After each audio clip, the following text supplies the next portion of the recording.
وأراقب الرحمن جل جلاله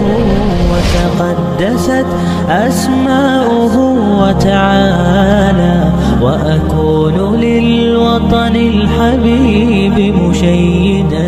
أنمى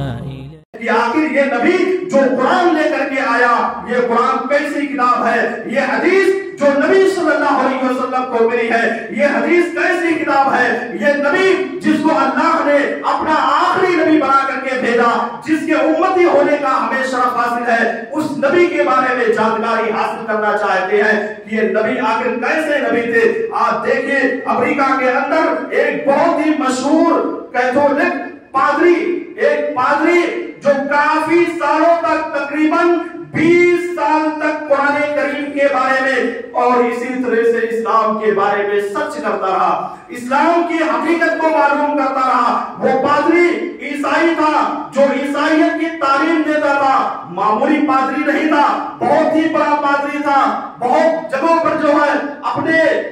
مسلک کے بارے میں اور اپنے دین کے بارے میں وہ تبلیغ کرتا تھا۔ اسی طرح سے اگر کوئی پروگرام کوئی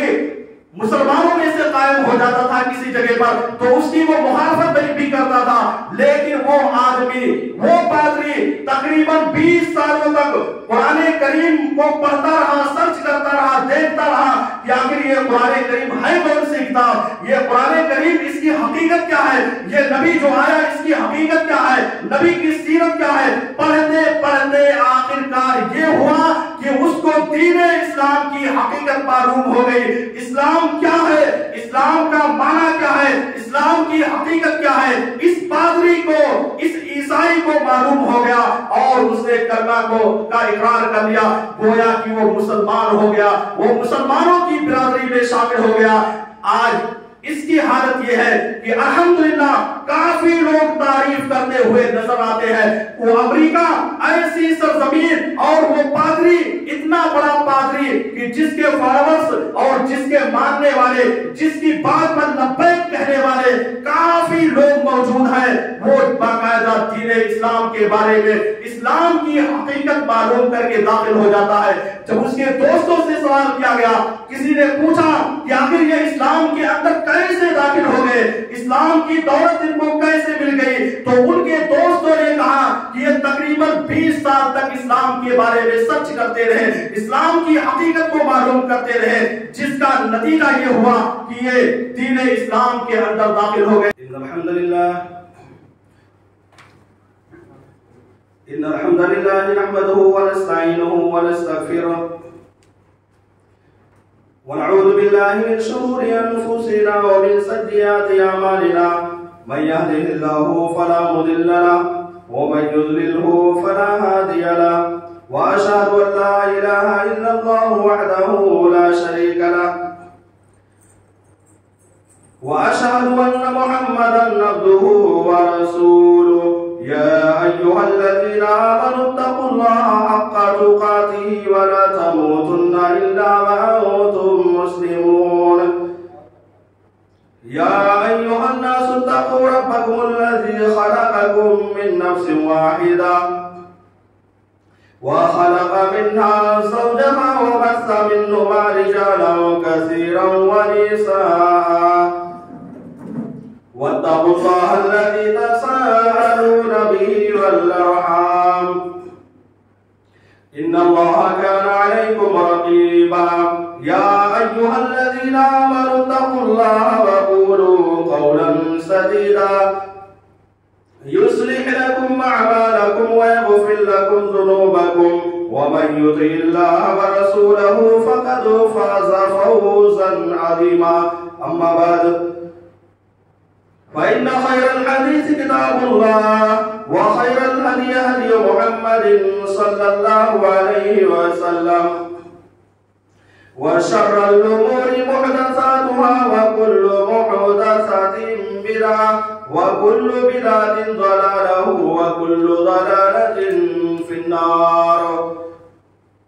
قال الله تبارك وتعالى في القرآن المجيد والفرقان الحميد: أعوذ بالله من الشيطان الرجيم، بسم الله الرحمن الرحيم۔ قاف والقرآن المجيد جديد بل عجبوا أن جاءهم منذر منهم فقال الكافرون هذا شيء عجيب أئذا متنا وكنا ترابا ذلك رجل بعيد قد علمنا ما تنقص الأرض منهم وعندنا كتاب حفيظ بل كذبوا بالحق لما جاءهم فهم في أمر مريد أفلم ينظروا إلى السماء فوقهم كيف بنيناها وزيناها وما لها من فروج والأرض مددناها وألقينا فيها رواسي وأنبتنا فيها من كل زوج بهيج. قال الله تبارك وتعالى في القرآن المجيد وما خلقت الجن والإنس إلا ليعبدون. وقال النبي صلى الله عليه وسلم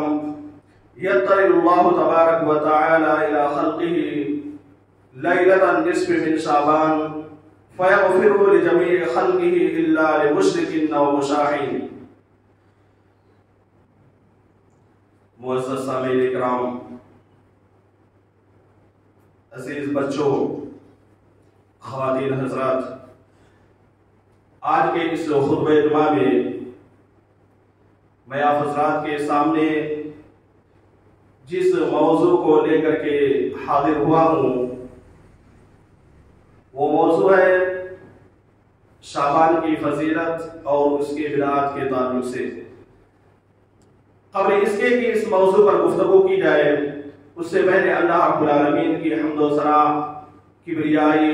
بڑائی بیان کر دینا میں مناسب سمجھتا ہوں،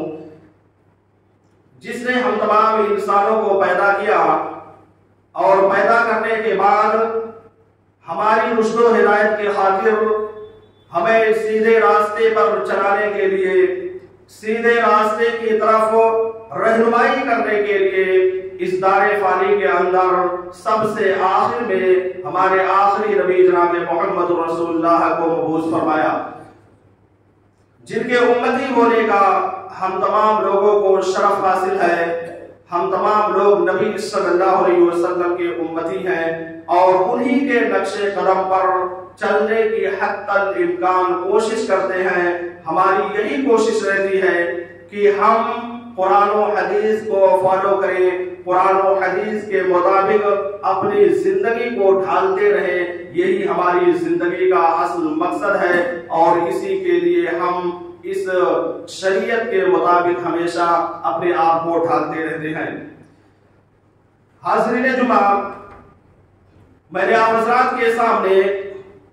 قرآن کریم کی ایک آیت کریمہ تلاوت کی ہے۔ اس میں اللہ رب العالمین نے بیان کیا وَمَا خَلَقْتُ الْجِنَّ وَالْإِنسَ إِلَّا لِيَعْبُدُونَ، کہ میں نے جن و انس کو صرف اور صرف اپنی عبادت و بندگی کے لیے پیدا کیا ہے۔ یہ اللہ رب العالمین نے قرآن مجید کے اندر صاف طور سے یہ اعلان کر دیا، یہ بتا دیا کہ ہم نے جن کو اور انسان کو جو پیدا کیا ہے اس کا واحد مقصد یہی ہے کہ تاکہ تمام کے تمام جنات اور تمام کے تمام انسان اللہ رب العالمین کی عبادت و بندگی کریں۔ لیکن اب اس کے لیے زندگی کا کوئی خاص زمانہ یا سال کا کوئی خاص مہینہ یا مہینے کا کوئی خاص دن یا دن کا کوئی گھنٹہ اللہ رب العالمین نے متعین نہیں کیا ہے کہ صرف ایک گھنٹہ سال بھر میں عبادت کرنا ہے یا ہفتے میں عبادت کرنا ہے یا سال میں صرف ایک مرتبہ عبادت کرنا ہے، نہیں، بلکہ اللہ رب العالمین نے پوری زندگی جب تک ہماری سانس باقی رہے گی، جب تک ہم اس روئے زمین پر زندہ رہیں گے، تب تک کے لیے اللہ تبارک و تعالیٰ نے اپنی عبادت و بندگی کو امت مسلمہ کے ہر فرد پر واجب کر دیا ہے، اور ہر فرد کو امت مسلمہ کا جو بھی ہے اس کی یہ ذمہ داری بنتی ہے کہ اس کو نبھاتا رہے، کرتا رہے۔ میرے بھائیو اور دوستو، نبی صلی اللہ علیہ وسلم کو اللہ رب العالمین نے مخاطب کر کے ایک آیت کریمہ کے اندر کہہ دیا وَاعْبُدْ رَبَّكَ حَتَّى يَأْتِيَكَ الْيَقِينُ کہ تم اللہ رب العالمین کی عبادت و بندگی کرو، اس وقت تک کرو جب تک کہ تمہیں موت نہ آ جائے۔ تو اس آیت کریمہ میں اللہ رب العالمین نے گرچہ نبی صلی اللہ علیہ وسلم کو مخاطب کر کے کہہ دیا ہے، خصوصی طور پر کہا ہے، لیکن ایک بات یاد رکھنا کہ یہ حکم امت کے ہر فرد کے لیے ہے۔ امت کے جتنے بھی لوگ پائے جاتے ہیں سبھی لوگوں کے لیے یہ حکم ہے کہ سبھی لوگوں کو مرنے کے وقت تک اللہ تبارک و تعالیٰ کی عبادت و بندگی کرنا ہے۔ لیکن آج معاملہ اس کے بالکل الٹ چکا ہے، بالکل الٹا چل رہا ہے۔ آج امت مسلمہ کی ایک بہت بڑی آبادی ایسی پائی جاتی ہے، مسلمانوں کی اکثریت ایسی موجود ہے جو صرف اور صرف اپنی زندگی کو اس دنیا کے اندر کھانے پینے کمانے کے لیے بنا رکھا ہے، اور یہ اپنا ذہن اور تصور بنا رکھا ہے کہ ہم کو صرف اس دنیا کے اندر کھانا ہے، پینا ہے، ٹہلنا ہے، گھومنا ہے، دنیا کی رنگینیوں میں مشغول رہنا ہے۔ یہ ذہنات تقریباً 90-95% لوگ ایسے پائے جاتے ہیں جن کا یہ نظریہ بن چکا ہے، جس کی وجہ سے آج مسجدیں ویران نظر آتی ہے، جس کی وجہ سے آج مسجدیں خالی نظر آتی ہے۔ وہ مسجدیں جو صحابہ کرام کے زمانے میں بالکل بھری رہا کرتی تھی، وہ مسجدیں جو صحابہ کرام کے زمانے میں تنگ ہو جایا کرتی تھی، چھوٹی پڑ جایا کرتی تھی، اس کی توسیع کرنا پڑتا تھا، آج الحمدللہ مسجدیں عالی شان اور کافی لوگ اس مسجد کے اندر آ سکتے ہیں نماز پڑھنے کے لیے، لیکن اس کے باوجود آج کی یہ ہماری مسجد اللہ رب العالمین کی عبادت و بندگی سے خالی پڑی ہوئی ہے۔ میرے بھائی اور دوستو، یہ ان لوگوں کی سب سے بڑی بھول ہے جو لوگ اللہ رب العالمین کی عبادت و بندگی کو صرف چند ایام کے لیے، چند دن کے لیے یا چند رات کے لیے خاص کر دیتے ہیں کہ ہم صرف ایک رات شب بیداری کر لیں گے، یا ایک رات دن کا روزہ رکھ لیں گے، یا 2-4 دن کا روزہ رکھ لیں گے، 2-4 رات شب بیداری کر لیں گے، یہ ہمارے لیے کافی ہو جائے گا۔ تو یہ کافی ہونے والا نہیں ہے۔ اس طرح کی عبادت اللہ رب العالمین کو پسند نہیں ہے۔ نبی صلی اللہ علیہ وسلم نے کسی ایک دن کو خاص نہیں کیا ہے کہ کسی ایک دن کو خاص کر کے اس کی عبادت و بندگی کیا جائے۔ آپ سبھی لوگوں کو معلوم ہے، سب لوگ جانتے ہیں کہ جمعہ کا دن یہ انتہائی زیادہ اہمیت اور فضیلت کا دن ہے۔ جمعہ کے دن کی فضیلت اور اہمیت بہت ہی زیادہ ہے، یہ ہم میں سے ہر شخص کو معلوم ہے، ہر کوئی جانتا ہے، لیکن کوئی یہ بتا دے کہ جمعہ کے دن کے بارے میں آپ نے خصوصی طور پر، یا جمعہ کی رات کے بارے میں آپ نے خصوصی طور پر یہ کہہ دیا ہو کہ اس رات میں شب بیداری کرنا ہے۔ نبی صلی اللہ علیہ وسلم نے بیان کیا لا تختصوا لیلۃ الجمعۃ بقیام من بین اللیالی، کہ راتوں میں سے جمعہ کی رات کو عبادت و بندگی کے لیے خاص نہ کرو، اور نہ ہی دنوں میں سے جمعہ کے دن کو روزہ رکھنے کے لیے خاص کرو، الا کہ کوئی آدمی پہلے سے روزہ رکھ رہا ہو اور وہ دن پڑ جا رہا ہو تو وہ آدمی روزہ رکھ سکتا ہے، اس میں کوئی حرج نہیں۔ لیکن خاص کر کے کوئی یہ کہے کہ جمعہ کی رات یہ فضیلت کی رات ہے، بہت ہی بہتر رات ہے، اس رات میں ہم رات بھر جاگیں گے، شب بیداری کریں گے، قرآن کی تلاوت کریں گے، بظاہر دیکھنے میں تو اچھا عمل ہے، نماز پڑھنا نیکی کا کام ہے، قرآن کی تلاوت کرنا یہ نیکی کا کام ہے، دعا کرنا یہ نیکی کا کام ہے، اپنے والدین کے حق میں دعا کرنا مغفرت کی یہ نیکی کا کام ہے، دیکھنے میں بالکل صحیح ہے، کوئی بھی غلط نہیں کہہ سکتا ہے۔ لیکن سوال یہ پیدا ہوتا ہے کہ جو ہم نے جمعہ کے دن کو خاص کر دیا ہے کہ جمعہ کی رات میں ہم کو شب بیداری کر کے اس میں قرآن کی تلاوت کرنا ہے، اس میں نمازوں کے پڑھنے کا اہتمام کرنا ہے، یا اسی طرح سے